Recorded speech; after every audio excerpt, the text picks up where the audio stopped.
narigeze kubabwira bati NATACHA niwe muririmvyikazi azorokora umuziki w'i Burundi cyane cyane mu by'ubutunzi murampaririza amafaranga y'aba star bose b'i Burundi ari maboko ya NATACHA ndabivuze kuko afise ibishoboka afise ibintu vyose bishoboka kugira umuziki wacu ushike au niveau international. Nashaka namusabe NATACHA akora ibintu vyose ivyo yokora byose turamusavye abikore ku nyungu rusangi. NATACHA connection yawe irashoboka, urashobora kuturonderera abantu badukorera ama projet neza, aba artiste b'incabwenge barahari, baba Emerson n'aba engineer ba Masterland n'aba cyubwenge cyane mu bya projet n'abandi Bantu Boy ni mezo cyubwenge cyane mu bya projet eka n'abandi benshi bazana ama projet yabo bategura ama projet yabo maze ayo ba projet amaze kuba fini cyo tugina tuya depose imbere ku meza nyene cyubahiro tubabwire bati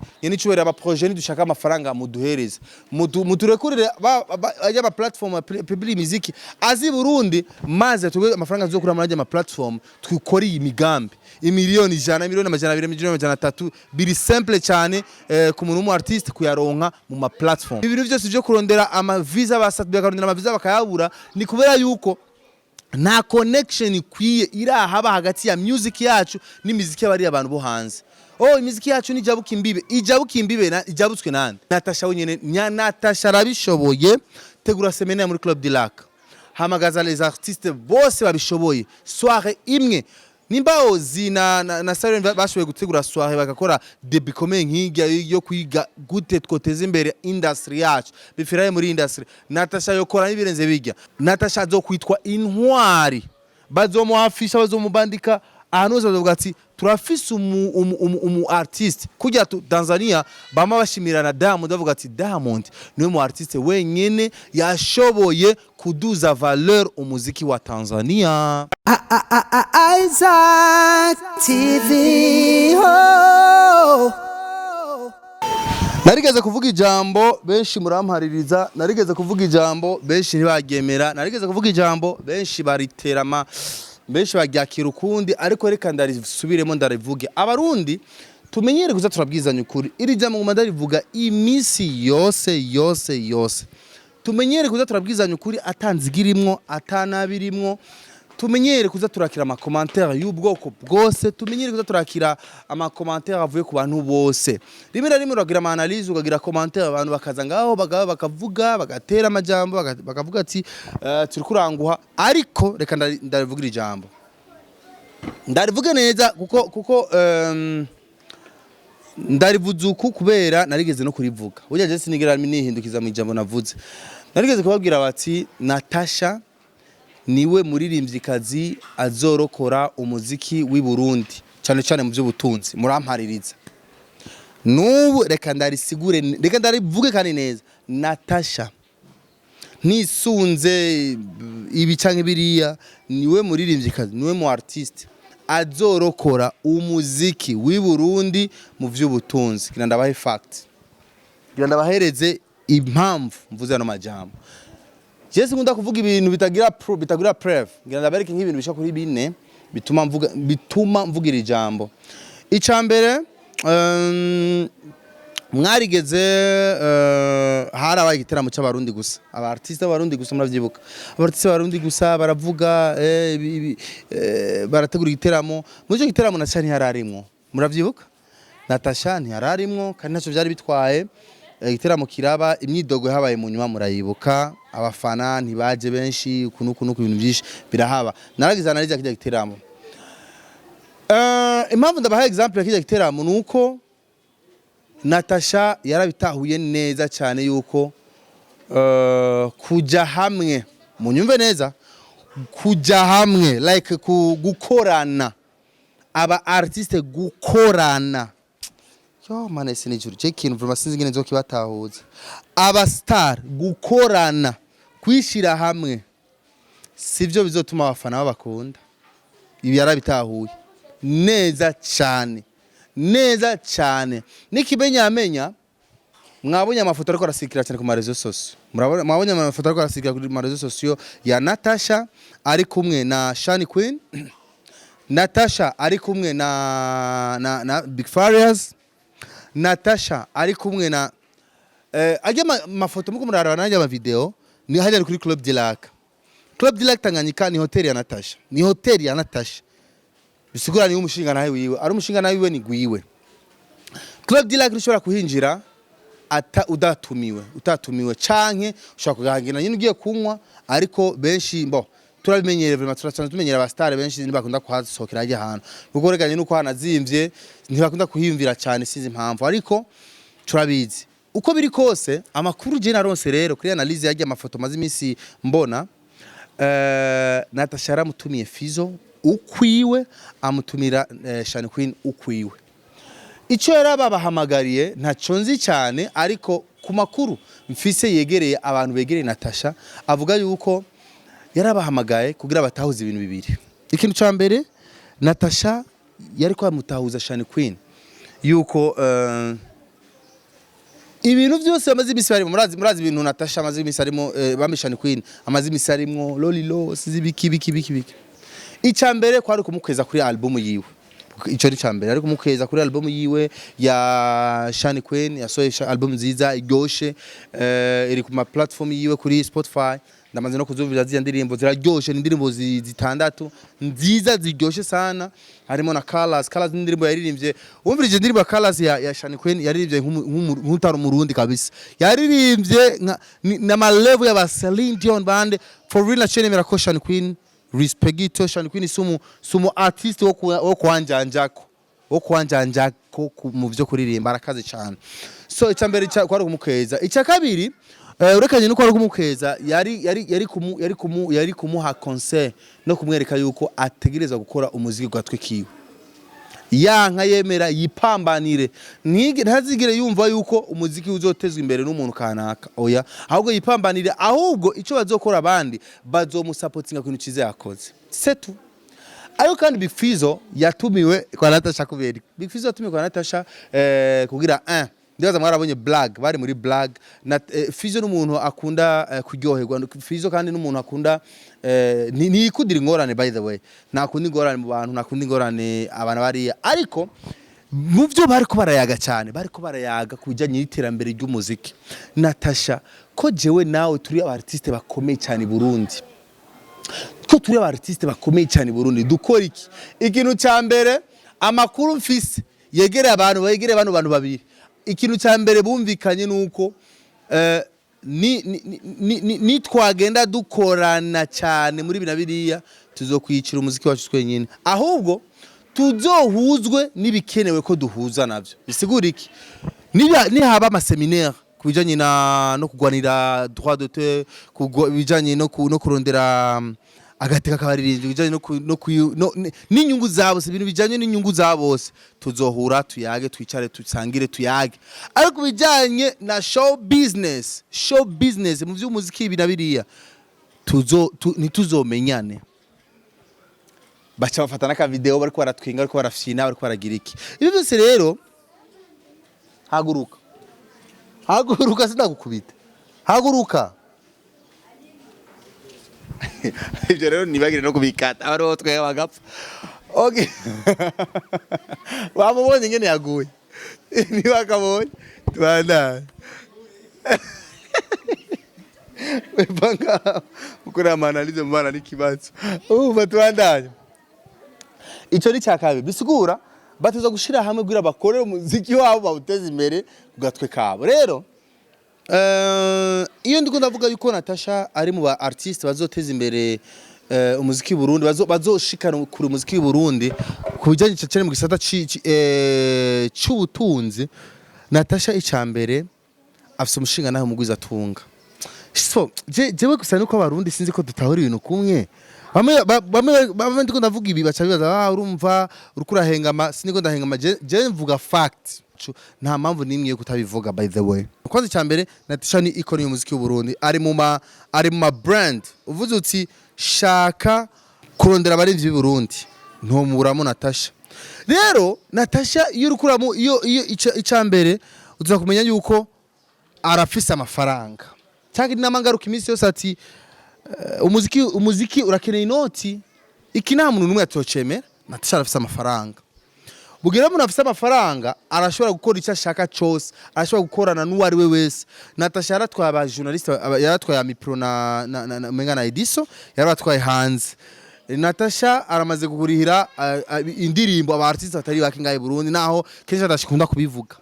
Natasha aramaze gukora ibintu biriya kubijanye n'iterambere ry'umuziki. Natasha arariha amakori muri Obedea. Natasha arasupporting, arashira amafaranga menshi muri niyo muririmbyi wenyine yamarihira imiziki warihira empo ayirihira muri Obea. Natasha ukeneye ukeneye bitasi ngena genda arariha nzobibereka, ndazi ndabikeneye sinzobibura. Ibi byose ra mu artiste nima bikora i Burundi ni wonyine abikora. Natasha niwe muririmbyi, niwe mu artist wenyene i Burundi ashobora gukora collabo n'umu artist wari we wese kwisi mu gihe abishatse. Tuvyumvikana, niwe mu artist wenyene ashobora gukora indirimbo yose ashatse, collabo yose ashatse bigakunda. Natasha niwe muririmbyi kazi wenyene ashobora gutegura igiteramo A to Z ata sponsor y'umuntu numwe irimo. Wenyene ku mufuko wiwe yarabikoze n'umwaka uheze yarakoze, yaragize ratua mu gihugu ata sponsor y'umuntu numwe irimo. Ari umufuko we na budget y'umushinga ntayi wiwe, ari supporter wiwe, ariko ata ibintu by'amakampani.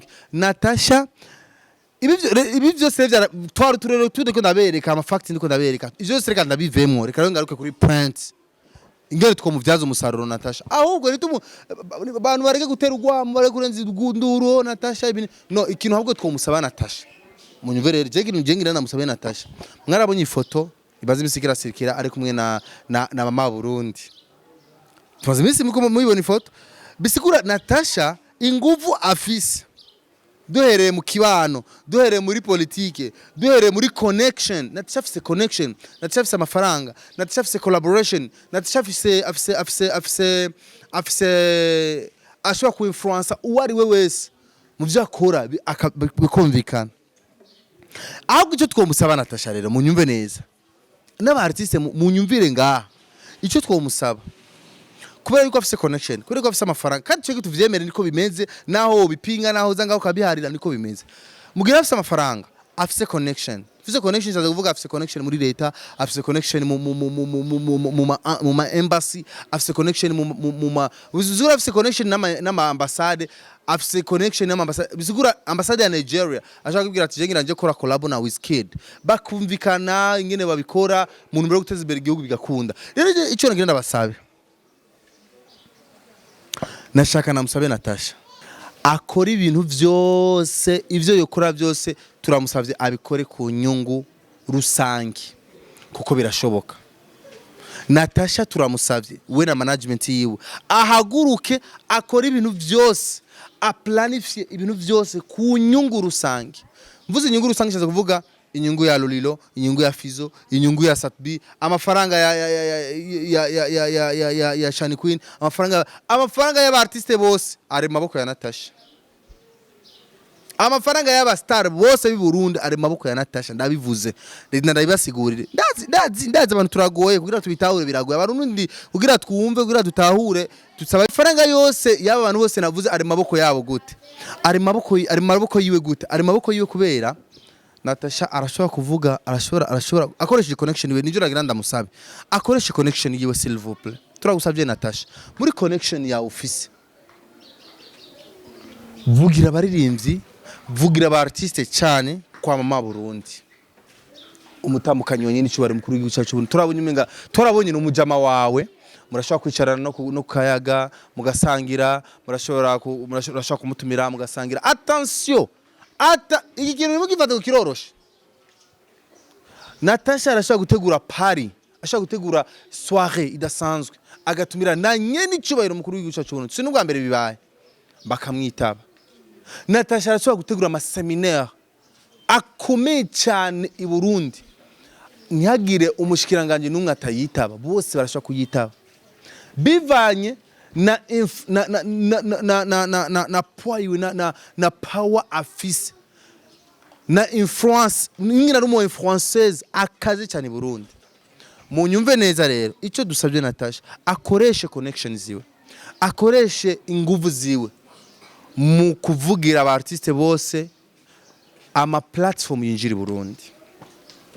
imiryango y'ama platform Spotify, YouTube inde je nguma mvuga cyane kuri ibi bintu kubera niyo hantu hinyegeje amafaranga y'aba artiste gusa na handi hinyegeje amafaranga y'aba artiste niba babeshe ama projet muzo yakore mu yatware muri banki ari muri Partage mutware mu migambi mwitware yo mugira ibiki sawa ndabitaho ibyo byose ni sawa ni bien ama sponsor muri ko muri korere nuko mukomera induru za Brarudi za Kwavi n'abandi byose mushaka mu byihoze mu bireke amafaranga yanyu si hari yari ajye amafaranga hari kugira kore imigambi hari kugira kore ibindi bintu bitandukanye nivyo birimo ariko si ibintu byinshi bagoye. Natasha urafise inguvu zose zishoboka zose mana zose zishoboka zo kumva neza zo gukonvenka abategetsi bose zo gukonvenka aba artiste bose zo gukonvenka abantu bose bakumva neza yuko boja gusa turikana na Facebook la boss wacu Natasha wacu rikana na Facebook ni platform yabe n'igihugu twiwe sawa rimwe na rimwe ni bien iki Facebook wanashima Facebook naho boyifuti Burundi tukikoreshereza gasape yacu kuko nyine cyubahiro aduhimirije twese tugende gukoresha gasape ariko munyumve neza yuko nitwo hari nta mafaranga ariyo. Natasha tugende muri Spotify, tugende muri YouTube, tugende muri Deezer, tugende muri App Music, hari niho hinyegeje amafaranga y'aba artiste. Natasha connection yawe irashoboka urashobora kuturonderera abantu badukorera ama projet neza aba artiste b'incabwenge barahari ba Emerson n'aba engineer ba Masterland n'aba cyubwenge cyane mu bya projet n'abandi Bantu Boy ni mezo cyubwenge cyane mu bya projet eka n'abandi benshi bazana ama projet yabo bategura ama projet yabo maze ayo ba projet amaze kuba fini tugina tuyadepose imbere ku meza nyene cyubahiro tubabwire bati nyene cyubahiro aba projet dushaka amafaranga muduhereze muturekurire aba platform public music azi Burundi maze tugwe amafaranga zo kuramara ama platform twikora imigambi imiliyoni 100 miliyoni 200 miliyoni 300 biri simple cyane ku muntu mu artiste kuyaronka mu ma platform maze muzoriha amakori muzoriha n'ibindi bizongenda neza cyane munyuve neza ngumamagarira ahantu ku ma platform kwa ndazi ko ari ahantu hateje imbere Diamond no ahantu hateje imbere Burna Boy no ahantu hateje imbere Wizkid ibintu byose byo kurondera ama visa basatubya karondera ama visa bakayabura ni kubera yuko na connection ikwiye irahaba hagati ya music yacu n'imiziki y'abari abantu bo hanze. Imiziki yacu ni ijabuka imbibe na ijabutswe nande PJ Classic FM 97.3 itoro muziki utware hariya nibikunda. Iteka FM itoro muziki utware nibikunda. Black FM n'abandi batori muziki nibikunda. Aho bose nibikunda abantu bonye nyene bashoboye gushikana muziki kure na ba artiste bonye n'ubwabo mwishire hamwe. Apana jene munyumvisha ngo mwishire hamwe ngo mukore amashow mukore biki byo muzo muko muravyihendako mwishire hamwe mugire ikintu cyitwa seminaire hamwe seminaire zo bari kusaba Natasha wenyene Natasha arabishoboye tegura seminaire muri Club du Lac hamagaza les artistes bose babishoboye soirée imwe nimba ozi na Sabonnez bashoboye gutegura soirée bagakora debut komeye nk'ijya yo kwiga gute twoteza imbere industry yacu bifiraye muri industry Natasha yokora nibirenze bijya kandi hakaza abategetsi bose bashoboka Natasha nabitegure maze kubitegura ndabemereje nakujana yuko impact ibizova muri ico kiyago naho cyo bari kiyago izomara iminsi 3 iminsi 4 Natasha zo kwitwa intwari bazomuhafisha bazomubandika ahantu hose bavuga ati turafise umu artiste kujya Tanzania bama bashimira na Diamond bavuga ati Diamond niwe mu artiste wenyene yashoboye kuduza valeur umuziki wa Tanzania.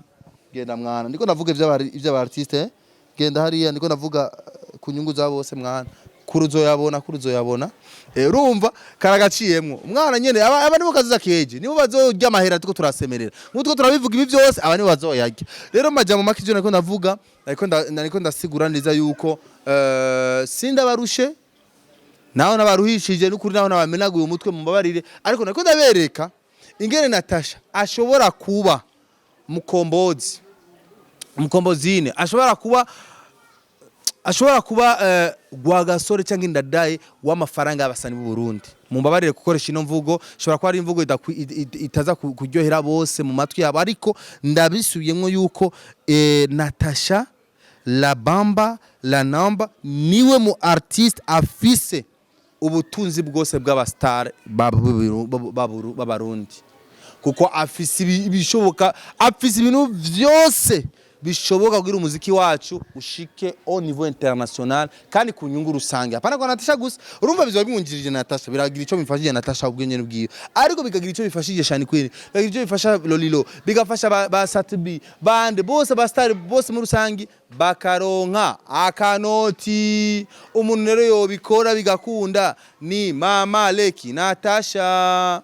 Murakoze cyane, ndahejeje naho ngarukirije ngaho. Abanahuye bantahuye, abaja muri commentaire bantuke ko ndaza abarundi turagoye. Aha sindiko ndavuga abafana bucanga kuko abafana namo muragoye, shaka kuvuga ati ariko avugira NATACHA nini yarabaye umufana. Je sindi umufana sindi iki, ariko je ndababwira ndabereke jana kujana yuko NATACHA niwe Mandela w'umuziki w'u Burundi. Abandi bose tuzovuga, tuzosarara, tuzopayuka, bizorangira batubwira ati muriko muri digadiga, muriko mutuzana kinduru, muriko muzana tugenegene. Bye bye Drizzy, wakoze cyane.